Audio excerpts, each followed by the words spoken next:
Ouais, il n'y a pas de souci, 30 quelques secondes. Tu sens que...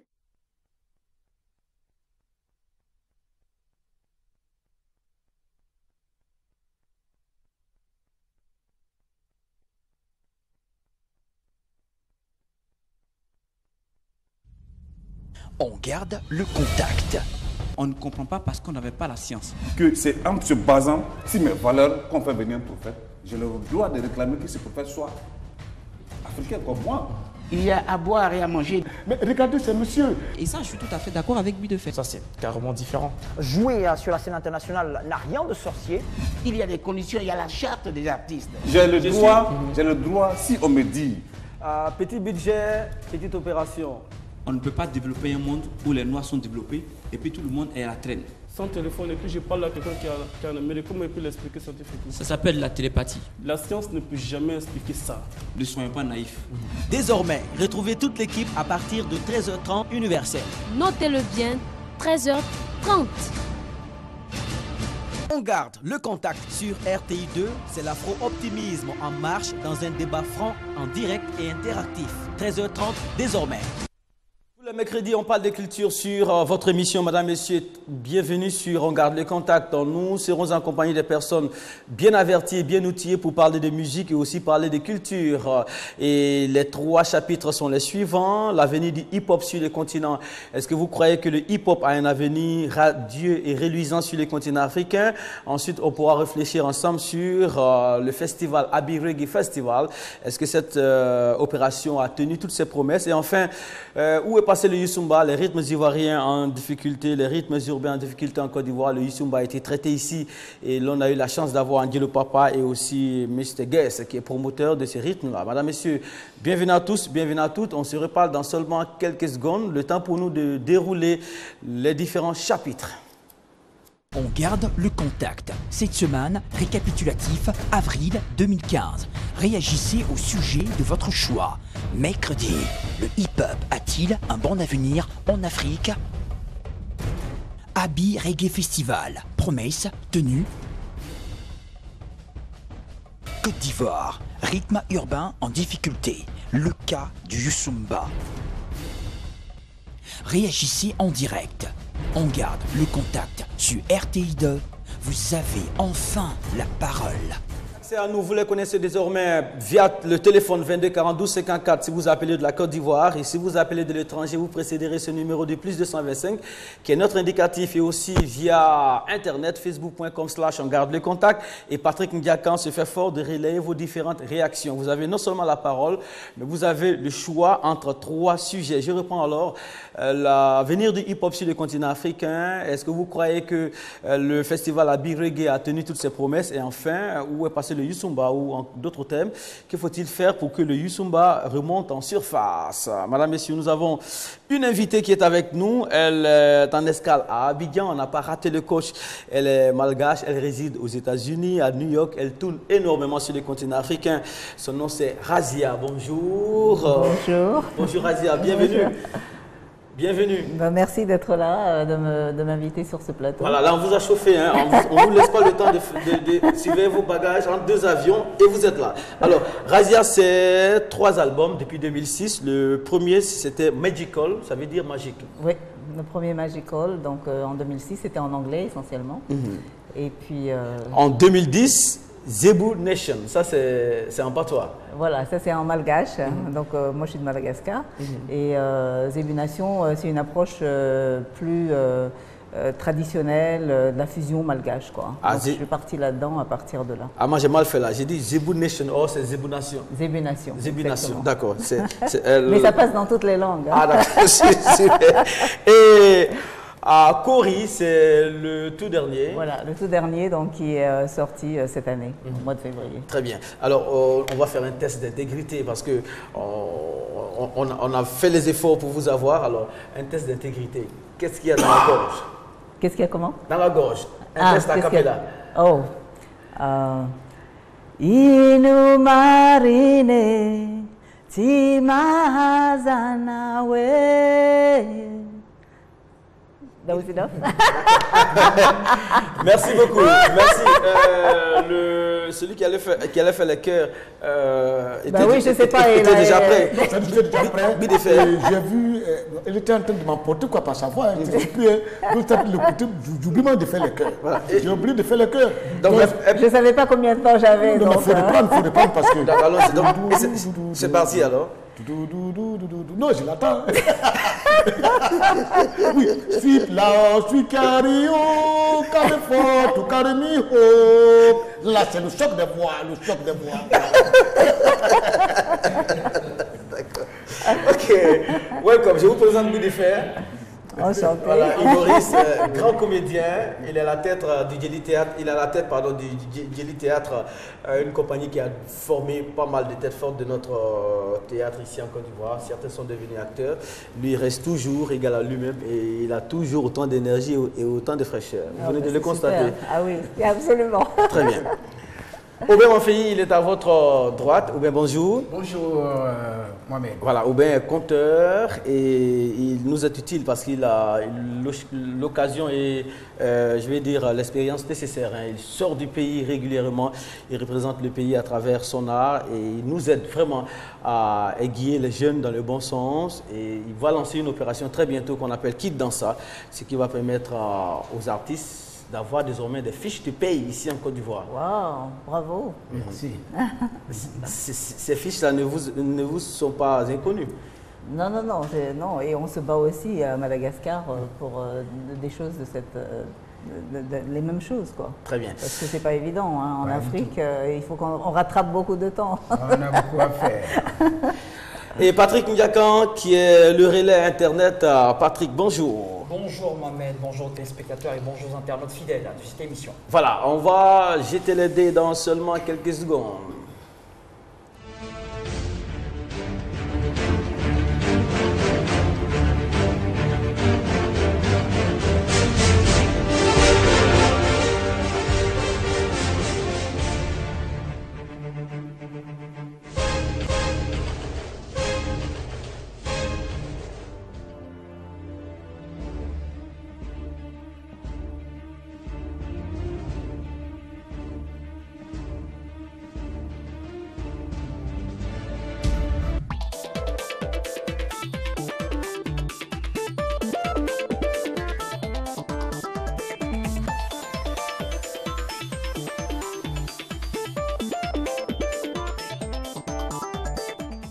Cette émission est portée à l'antenne par Fatou Koulibaly, avec elle on salue toute l'équipe des télé qui n'a pas du tout de pause, hein, qui prend sa pause pour vous permettre d'être bien à l'aise devant votre petit écran. Et la pause, on la met à contribution pour réfléchir un tout petit peu, essayer de faire bouger les lignes dans le bon sens, surtout permettre aux artistes de vivre de leur art, protéger l'œuvre de l'esprit et aussi être un agent de développement via la musique, via la culture tout court. Deux grandes parties composent cette émission. La première partie concerne les brèves. Il s'agit pour nous de vous faire montre de tout ce qui bouge dans la cité et aussi vous faire voyager un tout petit peu sans toutefois vous déplacer de chez vous.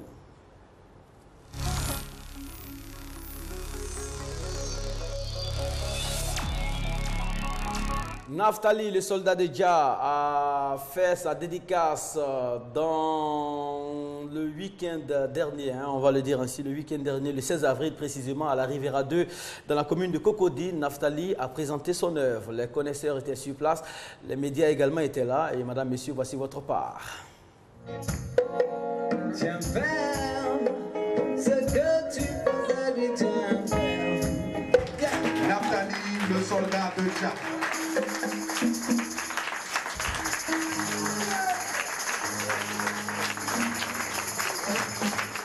C'est un show dédicace acoustique. Pas d'épines sur la route du bonheur. Je sens pour Dja, c'est lui mon Seigneur. Quand je marche dans la vallée de l'ombre de la mort. Une chanson d'amour, un appel à se tendre les mains. Enfant de l'arc-en-ciel, enfant de l'éternel. Vert, jaune, rouge, noir, blanc, sont nos couleurs et c'est peace and love qui fait battre notre cœur, ouais. Notre cœur. Qui fait battre notre cœur, ouais. Notre cœur. Hey. J'ai rêvé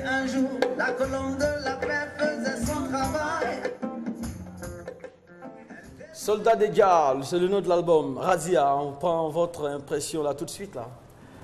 Ah ben, moi j'aime bien le reggae, hein. Donc comme toute africaine, on adore ça. Très bien. Et j'aimerais bien le voir sur scène. Très bien, voilà. Bidefer, Naftali, vous êtes déjà rencontrés sur ce plateau ici, lorsqu'on parlait de reggae. Oui, et puis Naftali, c'est mon ami. Hein. C'est mon ami, on est tous ensemble dans le syndicat que nous avons mis en place, le syndicat national des artistes professionnels de Côte d'Ivoire, où je suis le président et le vice-président chargé de la déontologie et de l'éthique morale au sein de nos syndicats. Donc en fait, on est des potes, on est des amis, parce que c'est des gens avec qui il faut travailler, parce qu'ils connaissent la musique et ils respectent le métier qu'il fait. Ça dit, il est bien, je l'apprécie beaucoup. Et la philosophie Rasta, il la connaît bien et très très bien. La démonstration a été faite à partir de ce plateau. Et RFI lui a fait une belle page, sans oublier l'émission 100% reggae sur RTI2. Là, toute la ville en parle. On salue le soldat des gars, et un de ces quatre, il sera sur ce plateau-là. On parlera de sa musique et aussi on parlera d'autres choses. La suite, c'est avec ce pratiquant de hip-hop. Il se nomme Malik Puma. Il faisait du coupé-décalé. Il s'est reconverti au hip-hop. Puisqu'on parlera de hip-hop, voici des agents de la dernière génération. Les couches se renouvellent.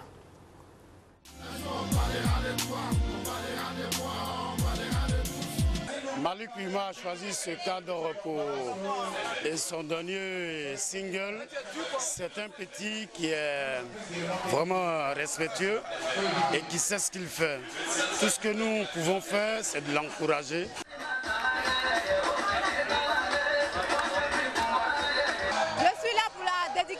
Malik Puma, c'est un artiste qui est très impressionnant. Je vous invite à vous procurer de son opus qui est actuellement sur le marché.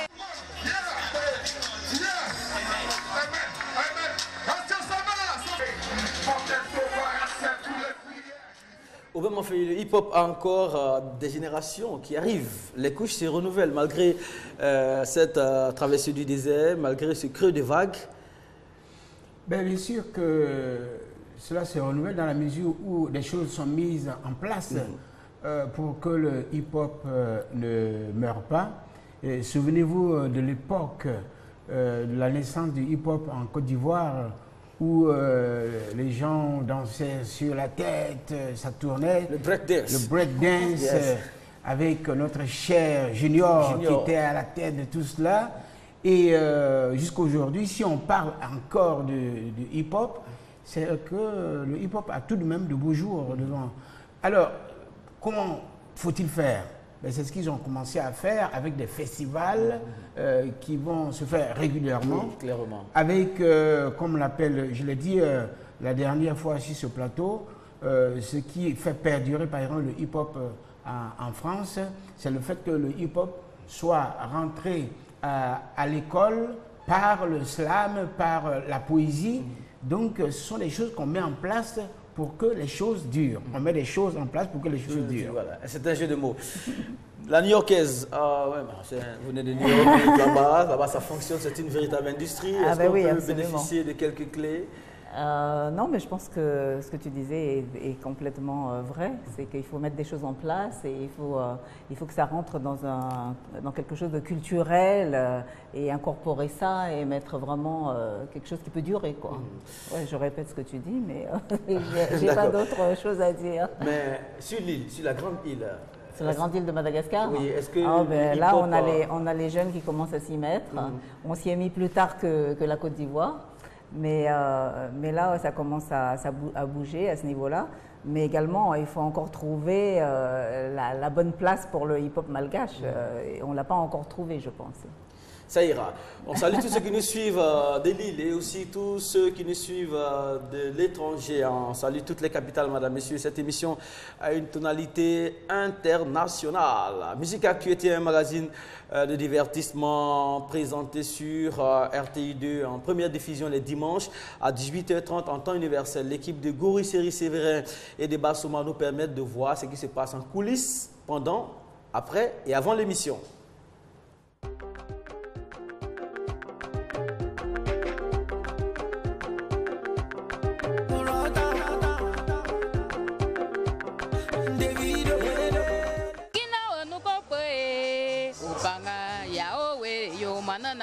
Adewayo.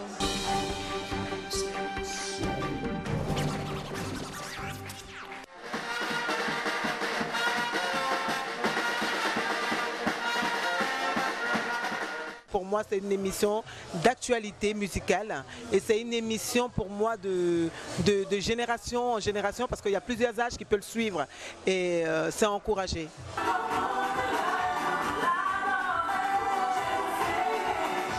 Kif Grave Musique Actu, c'est une émission qui permet aux artistes qui sont à l'ombre, les artistes qu'on ne connaît pas, de s'exprimer, de se faire connaître, de se faire voir.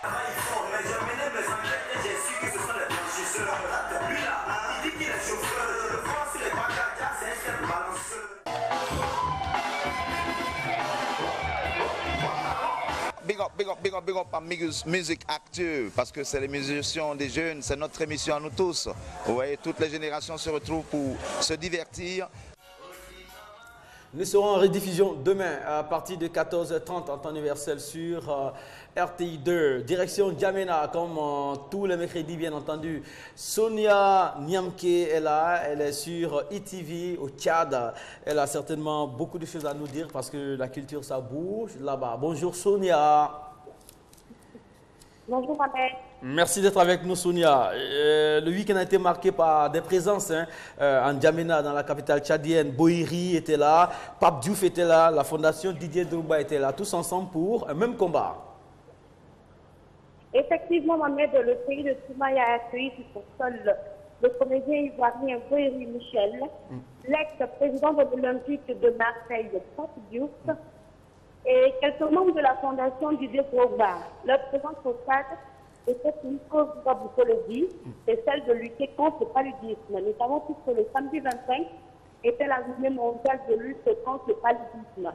Alors à cet effet, le maillot de Yaya Touré a été vendu aux enchères à 800 000 francs CFA et celui de Drogba Didier a été offert, tout ça pour lutter contre le paludisme. Très bien. Alors, voilà donc ce qui s'est passé à N'Djamena. Très bien, merci beaucoup. Merci, on salue tous ceux qui nous suivent du côté de... Merci beaucoup, merci, excellente journée. Un maillot de Yaya Touré vendu à 800 000 francs, vendu aux enchères à 800 000 francs. Celui de Didier Drogba a été offert. C'était la lutte contre le paludisme en N'Djamena au Tchad. Avez-vous déjà fait un tour au Tchad? Non, jamais. Jamais? Non, pas encore. Mais si l'occasion vous est donnée, vous allez quand même faire un tour. Oui, absolument. Oui. D'accord.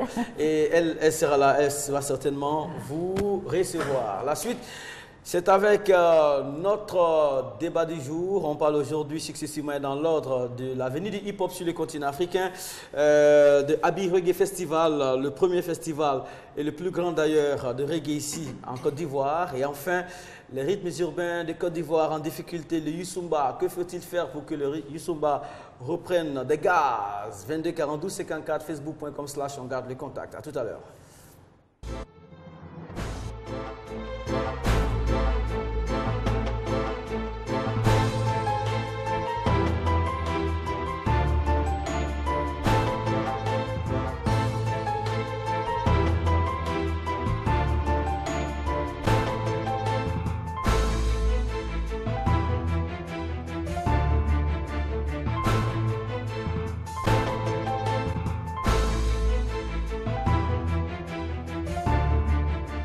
On garde le contact. Cette semaine, récapitulatif avril 2015. Réagissez au sujet de votre choix.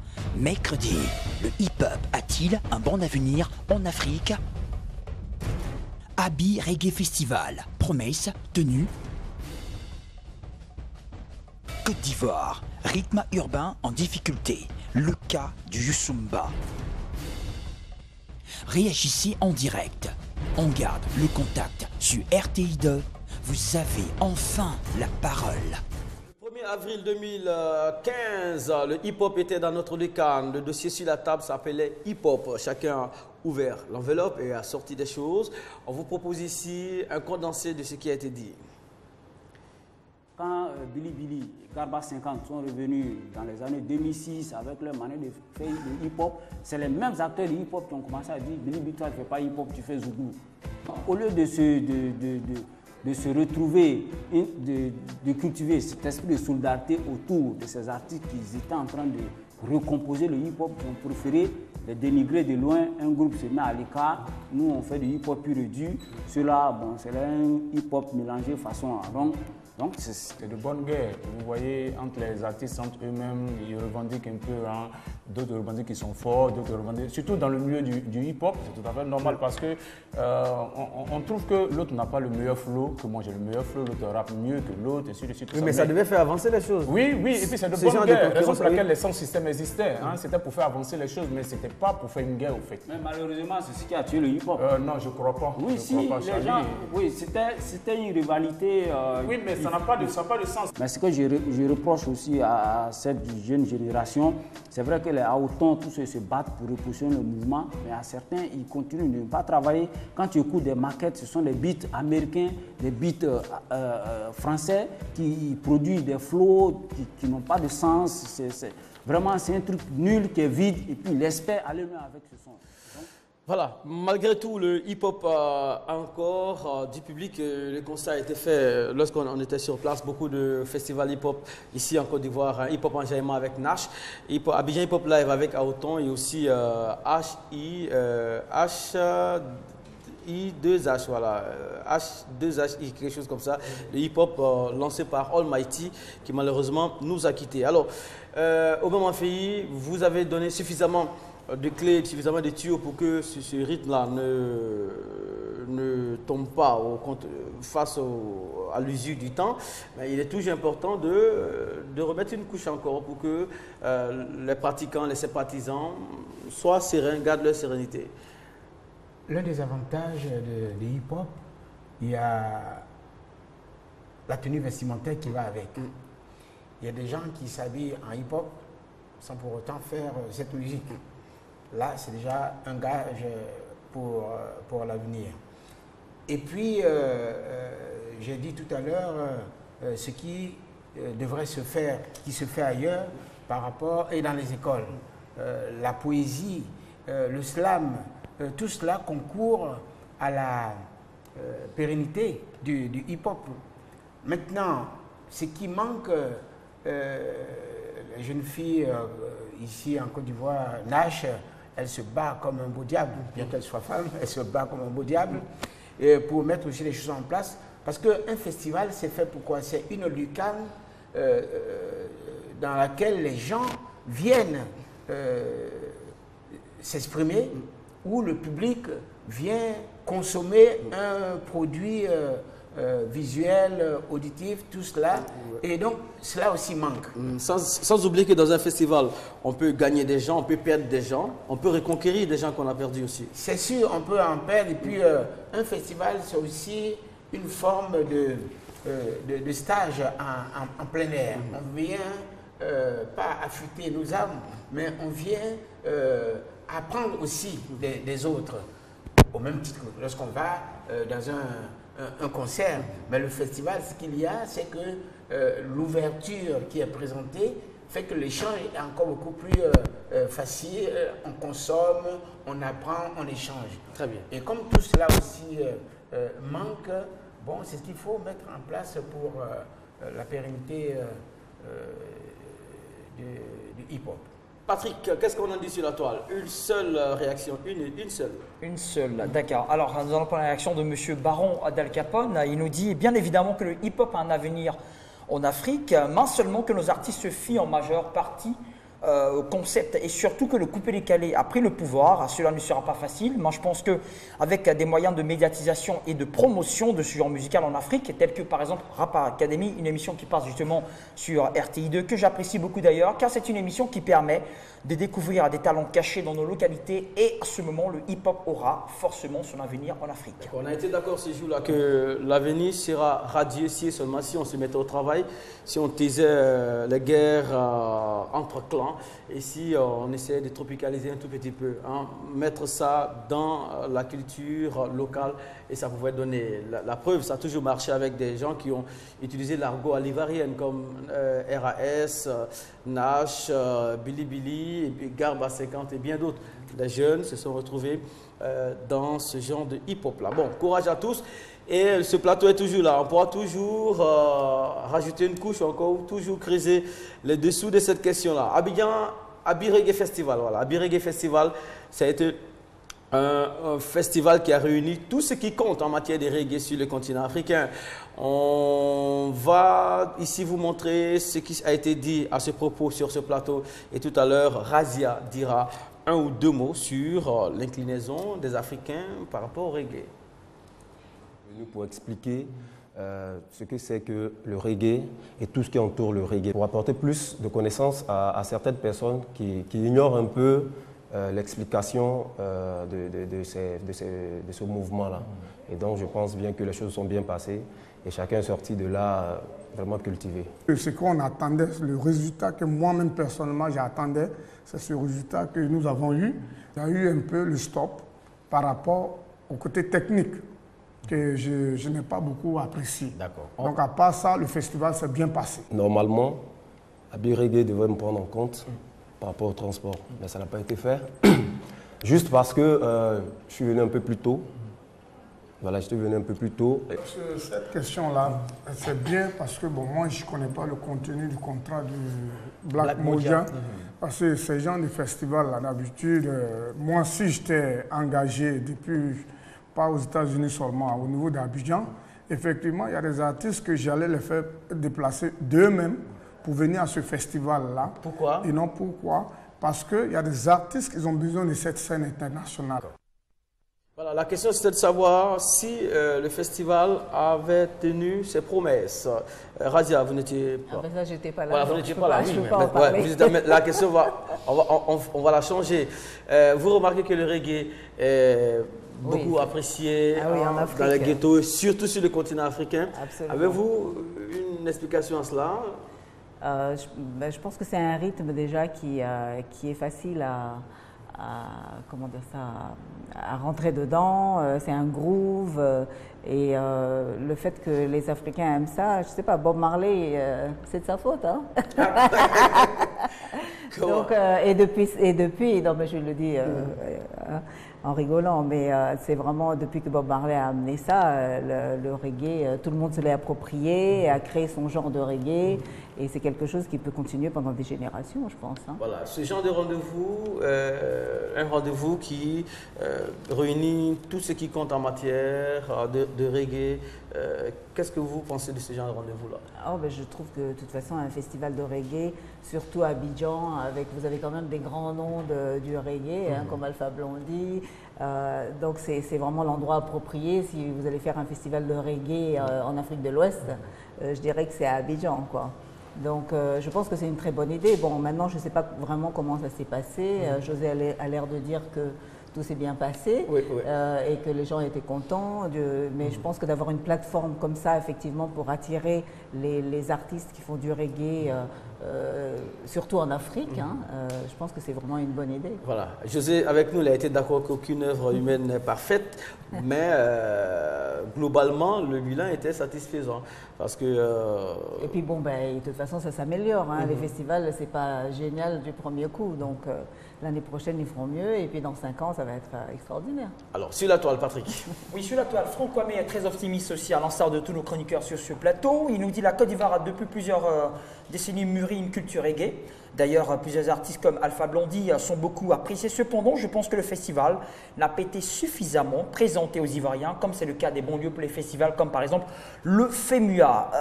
La réaction de M. Issa nous dit Abi Reggae a assuré.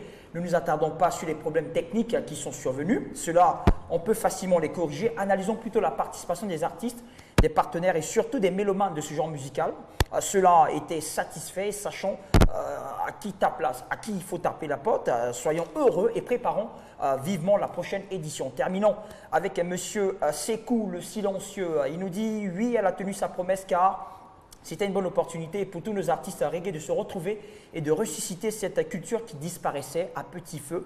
Aussi, c'est une grande chance pour le renouvellement du reggae ivoirien. Peace and love. » Voilà, tous les grands noms étaient à Abidjan pour Abi Reggae Festival et une annonce a été faite ici par José Touré.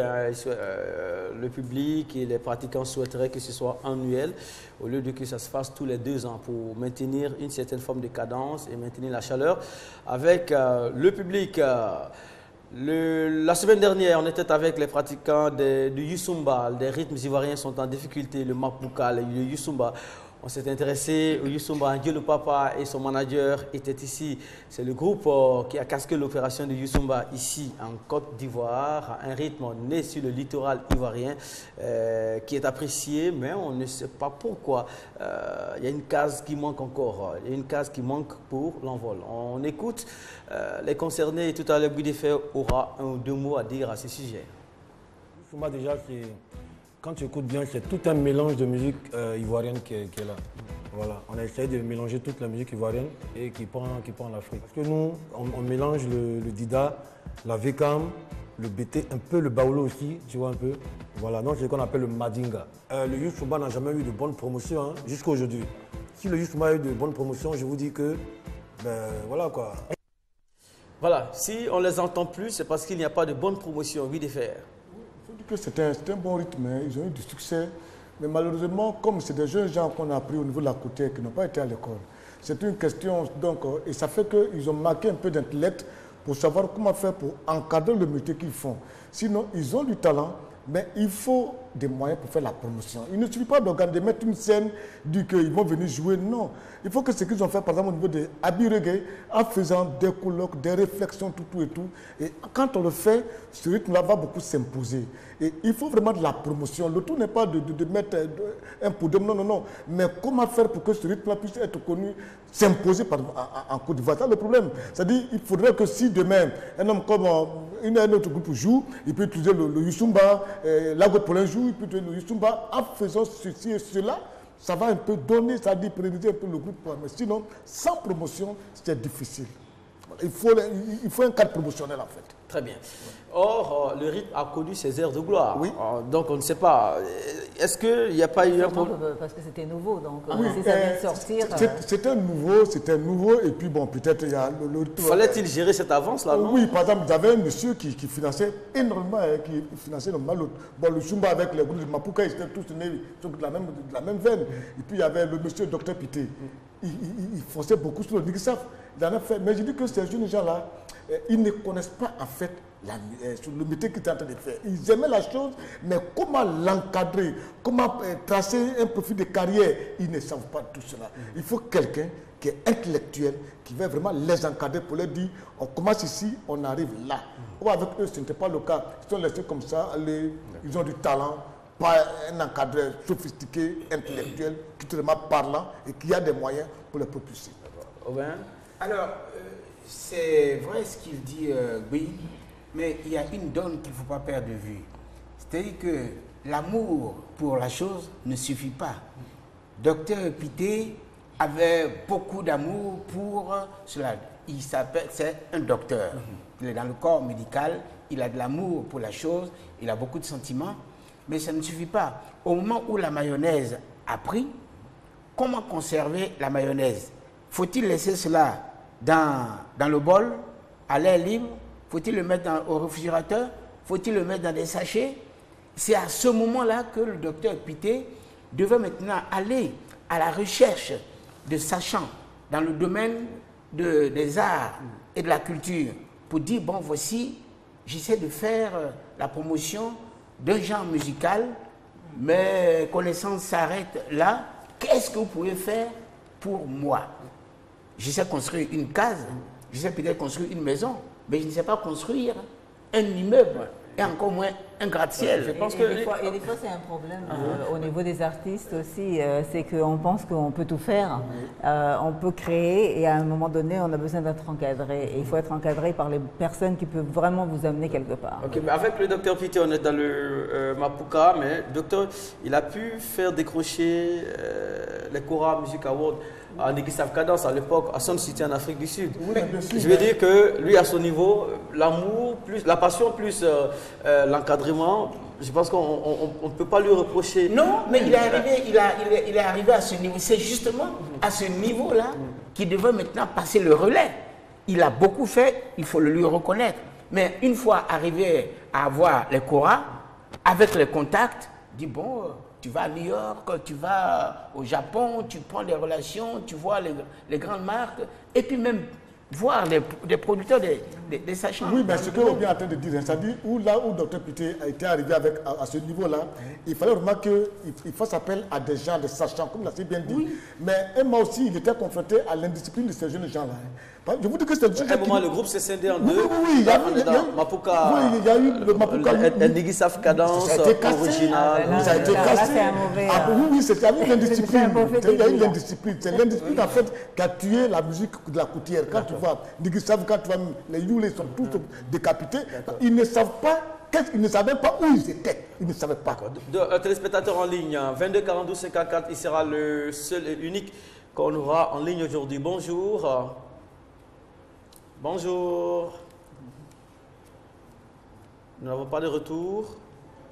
Malheureusement parti. Alors, Patrick, en ligne, on va prendre un seul également et tout à l'heure on va conclure. Donc en seul, alors on va résumer, Mohamed, parce qu'il y a un mot qui revient le plus souvent, promotion, innovation, actualisation, réadaptation de cette musique pour qu'elle puisse retrouver ses lettres de noblesse. René Bado nous dit, je viens sur cet espace pour apporter ma contribution. Yusumba, un style de musique ivoirien, j'ai vraiment aimé ce genre avec le groupe Aboutou par exemple. Il faudra noter que les Ivoiriens veulent suivre les Nigérians et c'est ce qu'il ne faut pas faire. Et puis la famille Yusumba tend à disparaître. Il faudra travailler pour adapter le Yusumba à la musique urbaine d'aujourd'hui, c'est-à-dire l'actualiser. Je crois que ces artistes ivoiriens sont talentueux. Voilà.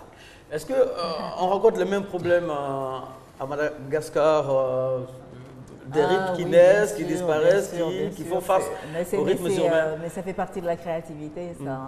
C'est le cycle normal. Donc il y a des choses qui se créent, qui sont magnifiques, qui vont quelque part, et puis il y en a qui vont plus loin, et puis il y en a qui se cassent la figure, et puis des fois, se casser la figure, ça ne veut pas dire forcément que c'est perdu, parce que c'est peut-être le renouveau dans quelque chose d'autre. Voilà, c'est la beauté de la créativité. Voilà, on rappelle que... de la voisine, finalement. Voilà. Razia était avec nous, 3 albums au compteur Magical en 2006, Zebu Nation en 2010 et Akuri 2014. C'est le dernier qui est là. C'est le tout dernier qui est là. Et oui. Voilà, 10 titres bien comptés. On parle de Taranaka, Afara et on chute sur Nifani Kaita. Tout en patois, en langue. Tout est en langue. Alors, Non, mais en fait, essentiellement, moi, je fais beaucoup de prise de conscience par rapport à la déforestation qui se passe au niveau de mon pays. Donc, je m'adresse beaucoup aux gens de mon pays et c'est pour ça que je voulais chanter. Les 2 derniers albums sont vraiment ciblés là-dessus et je fais beaucoup de travail par rapport à ça. D'accord, très bien. Alors, on va donc conclure, madame, messieurs. Aubin Mafei, c'est vous qui avez eu la parole concernant le hip-hop. Alors, pour ne pas subir les contre-coups du temps, il faut absolument, alors, 1, se mettre au travail, 2, se réinventer, donc s'adresser à la culture, à la fierté des gens. Donc, essayer de tropicaliser. Certains rappeurs ne veulent pas du tout en entendre parler, mais il faut que les jeunes sentent ce que vous faites et aussi mettre des choses en place. Vous avez dit les choses en place. Quand vous dites les choses en place, bon, quand on dit mettre les choses en place, ce sont les structures idoines à la professionnalisation parce que nous sommes dans un système tellement de l'informel qu'on agit toujours par sentiment. Et j'ai coutume à dire que tout ce qui est senti ment. À ce niveau-là, on ne peut pas continuer. Donc, si on n'arrive pas à comprendre que c'est un métier en soi et qu'il faille en vivre et qu'il faille, j'en reviens toujours au même problème, avec tous ces artistes qui lancent les SOS du jour au lendemain. Ici, je ne sais pas comment c'est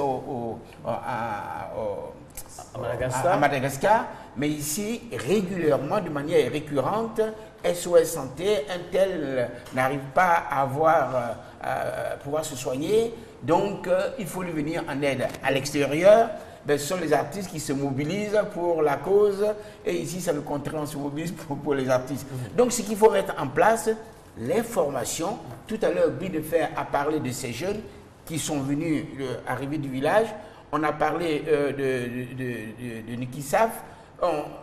Ils se sont scindés. Pourquoi ils se sont scindés? Parce que le docteur Pité aussi n'a pas vu venir la chose, il fallait aussi une relève, parce qu'il faut toujours, quand on est créatif, il faut anticiper. Voici un groupe que j'ai formé, et après, j'ai été, laissez-moi vous dire que j'ai été en Guyane, et loin de la Côte d'Ivoire, j'ai vu sur scène un groupe interpréter le Niki Saf. Croyez-moi, j'avais la chair de poule. Mais est-ce qu'ils sont au courant qu'on interprète leurs œuvres là-bas? Non. Bon, je suis resté là, pétrifié. Je dis, mais j'étais fier, ivoirien, c'est la musique de mon pays. Ils jouent et ils dansaient le mapuka. Ils ne jouaient pas seulement, ils le dansaient. Donc, comment, quelles choses faut mettre en place pour la relève? Vous créez, on interprète, tout le monde aime cela, mais ça ne suit pas faire la promotion. Et le plus souvent, voici, Razia, elle vient de faire un disque, elle ne va pas dire le contraire. Le disque a été produit, mais le budget de promotion est incroyable. C'est bien au-delà. C'est là qu'on met, c'est ça la vraie production. Ouais. Donc si on ne comprend pas qu'il faille faire la promotion de ce que l'on crée, eh bien c'est perdu d'avance. D'accord. Le sujet a été traité le 1er avril, c'était un mercredi, et notre invité c'était Aouton.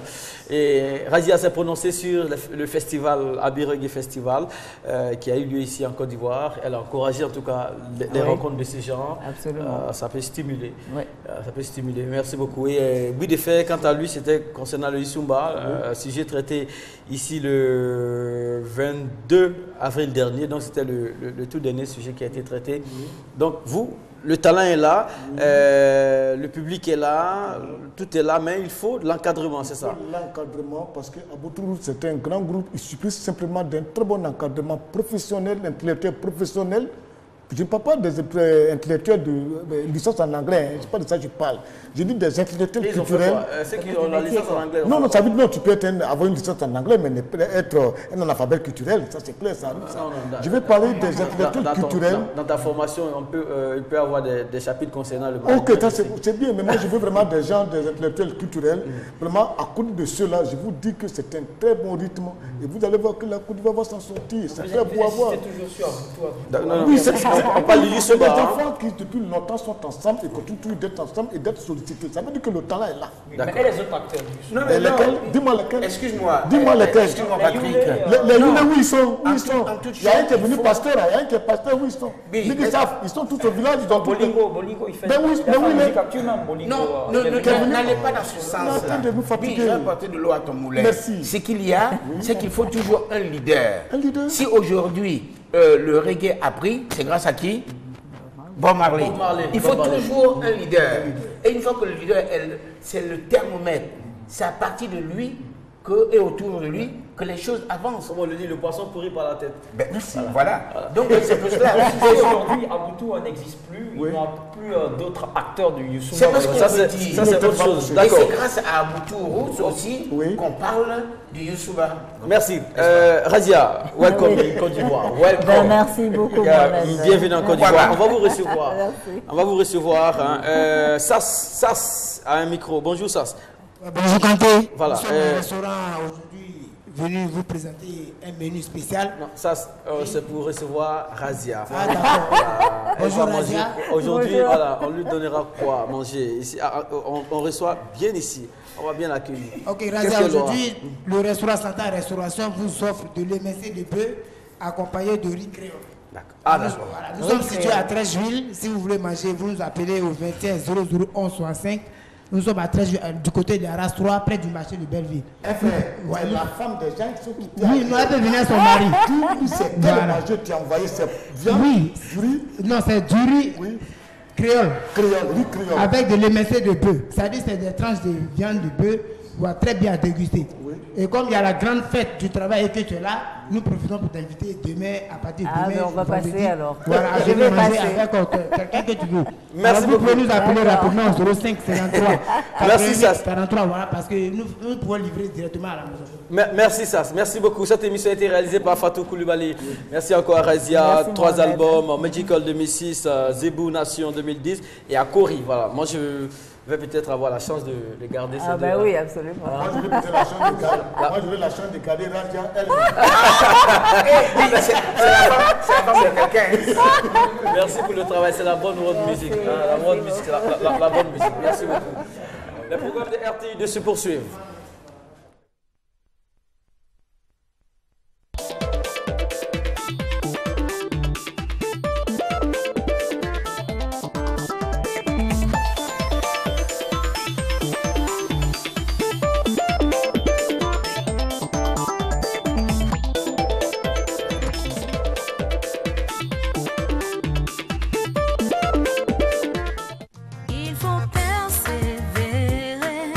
ne jamais